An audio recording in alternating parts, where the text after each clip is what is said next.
Welcome back to my channel. Here we are going to do section 14, 16 and 18 together. So section 14, 16 and 18 talks about rule against perpetuity. ठीक है बच्चे, हमने last session में हमने किया है अनबोर्न पर्सन को प्रॉपर्टी बेनिफिट के लिए ट्रांसफर की जाती है and here we will see how this rule is applicable in the transfer of property act. So perpetuity का मतलब सबसे पहले समझना कि परपेचुइटी क्या होती है. देखिए बच्चे, परपेचुइटी का मतलब है फॉर एवर टाइम, मतलब आपने फॉर एवर के लिए किसी चीज को दे दिया. Transfer for generation to generation, मतलब आपके पास से प्रॉपर्टी हमेशा के लिए गई और आपने फॉर एवर मीन्स पहले एक जनरेशन को, फिर वो नेक्स्ट जनरेशन को, फिर वो थर्ड ऑन. तो ऐसे जनरेशन टू जनरेशन जब प्रॉपर्टी ट्रांसफर होती है, so I will write here transfer for generation to generation. So rule against perpetuity क्या कहता है कि ट्रांसफर जो पूरे टाइम या फॉरएवर के लिए नहीं किया जा सकता. आप ऐसे तो नहीं कह सकते कि forever time. Transferor can not transfer the property for forever दो द सेम ट्रांजैक्शन या सेम डीड या डॉक्यूमेंट पीढ़ी दर पीढ़ी ट्रांसफर सेक्शन 14 में अलाउड नहीं है. Okay, rule against perpetuity. Against means this 14 section is against the transfer for generation to generation. No one can tie the property forever or giving property in same hands forever. आप हमेशा आप ये बाउंडेशन लगा के किसी को प्रॉपर्टी नहीं कह सकते ये तुम्हारी रहेगी, तुम्हारे जाने के बाद ये किसी और की रहेगी. नो, जो खरीदार है उस प्रॉपर्टी का, जो ओनर है जिसके पास प्रॉपर्टी गई है, अब उसके राइट्स हैं. whether he wants to transfer it to some other person, whether he wants to keep it to himself or whether he wants to sell it, तो ये सब चीजें उसके लिए उसके ऊपर डिपेंड है. आप कंडीशंस नहीं लगा सकते. सेक्शन 10 आपने देखा हो. सेक्शन 10 क्या कहता है? इट स्टेट्स ऑल्सो कि transferor can not put any such condition upon the transferee कि सच ट्रांसफरी विल नॉट ट्रांसफर या एलिनेट सच property. It means you can not tie up the property. आप बांध के नहीं रख सकते हो किसी भी इंसान को या किसी इंसान को किसी प्रॉपर्टी से to a single transferee. So single transferee fix रहेगा. सेक्शन 10 इस चीज को रोकता है. There should be no condition for fixed transferee की ट्रांसफरी हमेशा फिक्स रहे और वो किसी और को इसमें ट्रांसफर ना करे. राइट.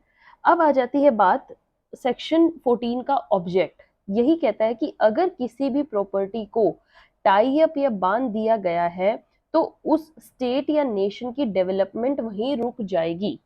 राइट बच्चे, क्योंकि देखिए क्या होता है, प्रॉपर्टीज डेवलपमेंट, हमें लैंड चाहिए, लैंड के लिए हमें बिल्डिंग्स के लिए हमें लैंड चाहिए, इंफ्रास्ट्रक्चर के लिए हमें लैंड चाहिए, हमें कुछ भी चाहिए तो जमीन की जरूरत है.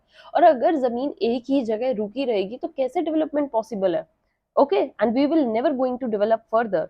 तो फ्री या एक्टिव सर्कुलेशन की प्रॉपर्टी के लिए ये बहुत ही जरूरी है. डेवलपमेंट ऑफ एक नेशन की हो and as well development of property भी हो. That's why perpetual transfer is not allowed. Perpetual means long time transfer allowed नहीं है. The rule against perpetuity is also based upon this public policy. ये जो हमारा rule है ये भी एक पब्लिक पॉलिसी पर ही बेस्ड है. पब्लिक पॉलिसी क्या? That for the development we need land and land can not be fixed to a single transferee for a perpetual time period. So जब कभी भी ट्रांसफर होता है तो जो स्टैंप ड्यूटी या चार्जेस होते हैं वो गवर्नमेंट के पास एज अ रेवेन्यू जाते हैं ना. जब आप किसी को ट्रांसफर करते हो तो स्टैंप ड्यूटी लगाते हो, रजिस्ट्रेशन जब करवाने जाते हो. तो बाय चांस अगर कल कोई ट्रांसफर होगा ही नहीं तो स्टैंप ड्यूटी नहीं लगेगी. स्टैंप ड्यूटी नहीं लगेगी तो गवर्नमेंट के पास रेवेन्यू नहीं आएगा. गवर्नमेंट के पास रेवेन्यू नहीं आया तो फर्दर डेवलपमेंट कैसे होगी? पैसा ही नहीं होगा तो डेवलपमेंट नहीं होगी. तो क्या होता है, जो ये रेवेन्यू गवर्नमेंट लेती है उसे डेवलपमेंट प्लान्स में लगाती है. और अगर प्रोपेचुइटी ये अलाउ कर दी तो ट्रांसफर ही नहीं होगा और no revenue no development plans for the public. That's why कहीं ना कहीं ये पब्लिक पॉलिसी के लिए रूल है and it's very very important from this public point of view, for development point of view, Indian point of view से देखें तो बहुत इंपॉर्टेंट सेक्शन है. अब हमने बात करी सेक्शन 14 में क्या कि प्रॉपर्टी को आप लॉन्ग टर्म के लिए बांध नहीं सकते हो सिंगल ट्रांसफरी के पास. राइट. अब इसकी लेकिन एक्सेप्शन है. एक्सेप्शन ध्यान से देखिएगा. Exception of section 14 is section 18 में गिवन है. एक एक्सेप्शन भाई यहाँ पर आप फॉरएवर टाइम के लिए बांध सकते हो. क्या कहते हैं सेक्शन 18? देखिए ध्यान से सुनिएगा, that if any property is transferred for the benefit of the public, तो उसका परपेचुअल ट्रांसफर हो सकता है। मतलब अगर आपने प्रॉपर्टी ही पब्लिक के नाम पर कर दी है, पब्लिक के बेनिफिट के नाम के लिए कर दी है, तो वो तो फिर फॉरएवर ही रहेगा। So this is only allowed, ये आपका एक परपेचुअल जो ट्रांसफर है वो अलाउड है।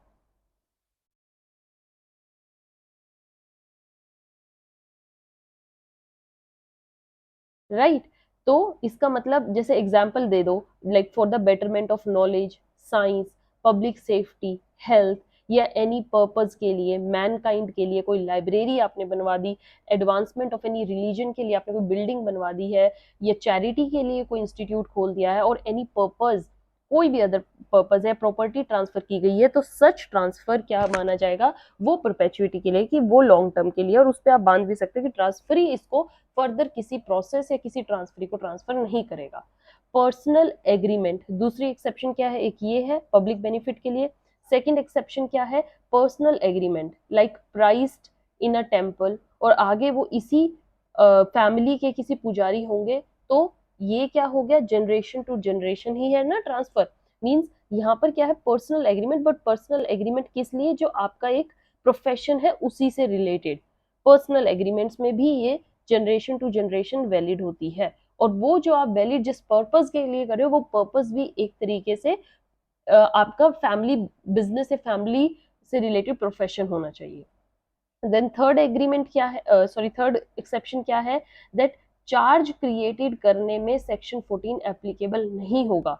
अगर आप उस प्रॉपर्टी पर चार्ज क्रिएट कर देते हो, तो चार्ज में भी सेक्शन 14 नहीं लगता, वो भी परपेचुअल टाइम पीरियड के लिए अलाउड है। Then fourth is mortgage, mortgage भी आप लॉन्ग टर्म पीरियड के लिए कर सकते हो, और उसमें भी आप ट्रांसफरी को बांध सकते हो अगर मोर्टगेज हुई है। राइट बच्चे, सो ये कुछ बेसिक एक्सेप्शंस है जो सेक्शन 14 से हटके हैं। बाकी सेक्शन 14 कहता है आप एक प्रॉपर्टी को जनरेशन टू जनरेशन ट्रांसफर नहीं कर सकते।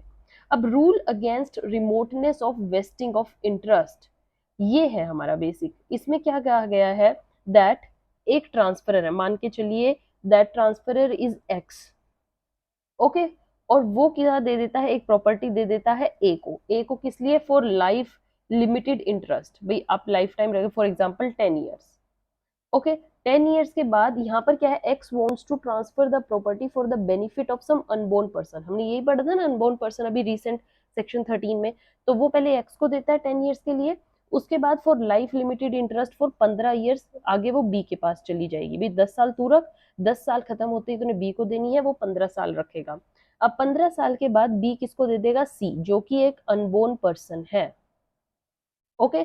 ये उसके पास चली जाएगी, और यहाँ पर एब्सोल्यूट इंटरेस्ट के साथ जाएगी, यही पढ़ा था हमने, है ना, यही पढ़ा था, एब्सोल्यूट इंटरेस्ट, बट वो कितने, 18 साल तक। सो अगर ट्रांसफरर ये कहा कि सी को जब वो 19 या 20 साल का होगा तब इंटरेस्ट वेस्ट होगा, तो ये टर्म वॉइड है। आप उसको ऐसे नहीं कह सकते कि 18 ईयर्स तक नहीं और उसके बाद वॉइड, तो ये यहाँ पर टर्म क्या है, वॉइड होगी, कि जब वो 18 या 20 साल का हो जाएगा, मतलब 18 को क्रॉस कर जाएगा, तब इंटरेस्ट उसमें वेस्ट होगा। नो, उसमें इंटरेस्ट तभी वेस्ट हो गया जब उसने बर्थ लिया। तो सेक्शन 14 कहता है कि प्रॉपर्टी को एक जगह टाइड अप या बांधा नहीं जा सकता है, पर क्या कोई टाइम पीरियड है कि कब तक बांधा जा सकता है, ये तो हमने देख लिया कि ज्यादा टाइम नहीं कर सकते, फॉर लॉन्ग टर्म नहीं हो सकती, परपेचुअल नहीं हो सकती, पर टाइम भी तो कुछ हो।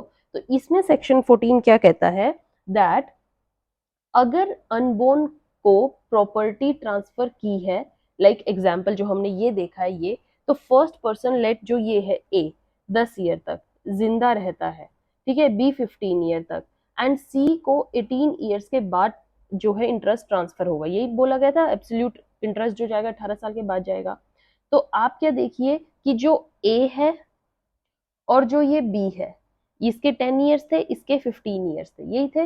ये क्या है, life of living interest, life of living transferor,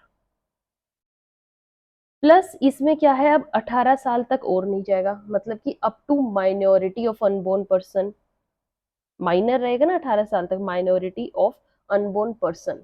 total अगर इनका आप करो 10 15 प्लस 18 43 ईयर हो गए, 43 ईयर, इसका मतलब मैक्सिमम 43 ईयर तक प्रॉपर्टी को टाइड अप किया जा सकता है। सो मैक्सिमम टाइड अप करने का प्रॉपर्टी का अंडर सेक्शन 14 क्या है, 43 ईयर हुआ इस एग्जाम्पल के अकॉर्डिंग। तो उसके बाद आप टाइड अप नहीं कर सकते, उसके बाद तो वो डायरेक्ट जाएगी सी के पास, सी फिर उस प्रॉपर्टी का कुछ भी करे, किसी को भी ट्रांसफर करे। ठीक है, अनबोर्न पर्सन के केस में ये एक है, हमने जो सेक्शन 13 किया था, सेक्शन 13 इससे ऐसे रिलेटेड है, इसलिए मैंने यहाँ सेक्शन 13 का ये वाला एग्जाम्पल वहां नहीं करवाया था, क्योंकि पहले आपको परपेचुइटी का मतलब समझ में आना चाहिए। समझ में आया बच्चे? यहाँ पर क्या किया गया है कि when you transfer any property for the unborn person, उसके बेनिफिट के लिए, तो वहां पर कितनी प्रोपेचुइटी है, कितना टाइम पीरियड हो सकता है, जितने लिविंग पर्सन है उनको जितने टाइम पीरियड तक किया गया है वो, प्लस जो अनबोर्न पर्सन का टाइम पीरियड रखा है वो, उसके बाद नहीं आप क्रॉस कर सकते। सो सेक्शन 14 में जो life of living transferee plus up to minority of unborn person, इससे ज्यादा टाइड अप नहीं हो सकता, और अगर हुआ तो वो वॉइड हो जाएगा।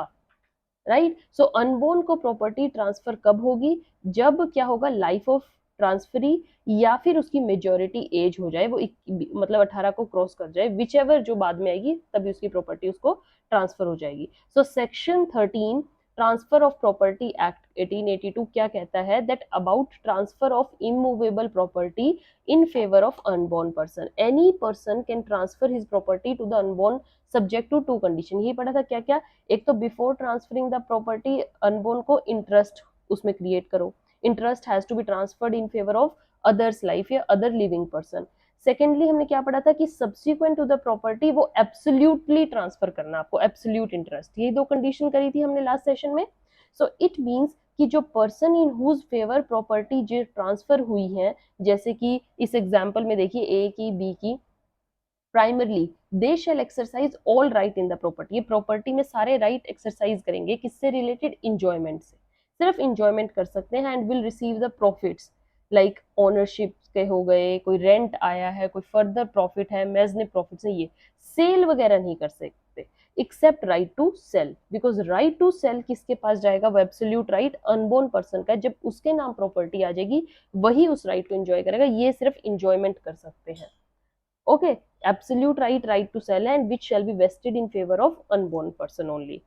अब आ जाइए बात सेक्शन 16 की, 14 आपने देख लिया, सेक्शन 16 क्या कहता है, दैट फेलियर ऑफ इंटरेस्ट, जो ये इंटरेस्ट ट्रांसफर होता है ये कब फेलियर हो जाएगा, देखिए जब अनबोर्न पर्सन, पहले तो यहाँ लिख लो सेक्शन 16, जब अनबोर्न पर्सन पैदा ना हो जब तक, या कोई और कंडीशन है वो फुलफिल ना हो उससे रिलेटेड प्रॉपर्टी से, तो ये दो कंडीशन ना हुई, बाय चांस अनबोर्न पर्सन पैदा ना हुआ या एनी कंडीशन जिसके लिए ट्रांसफर की गई थी वो फुलफिल ना हुई, तो वो प्रॉपर्टी रिवर्ट बैक किसको आ जाती है, असली ट्रांसफर के पास, है ना, ट्रांसफरर के पास। तो यहाँ पे बाय चांस सी पैदा ना होता, ठीक है, या कोई और कंडीशन वो ना होती, तो ये प्रॉपर्टी बैक टू बी से कहाँ चली जाती, एक्स के पास, ये आपका सेक्शन 16 कहता है, ये मैंने लास्ट सेशन में भी समझाया था। अब section 16, whenever there is a transfer of property in favor of unborn person को होती है, and condition precedent to such transfer has not been complied.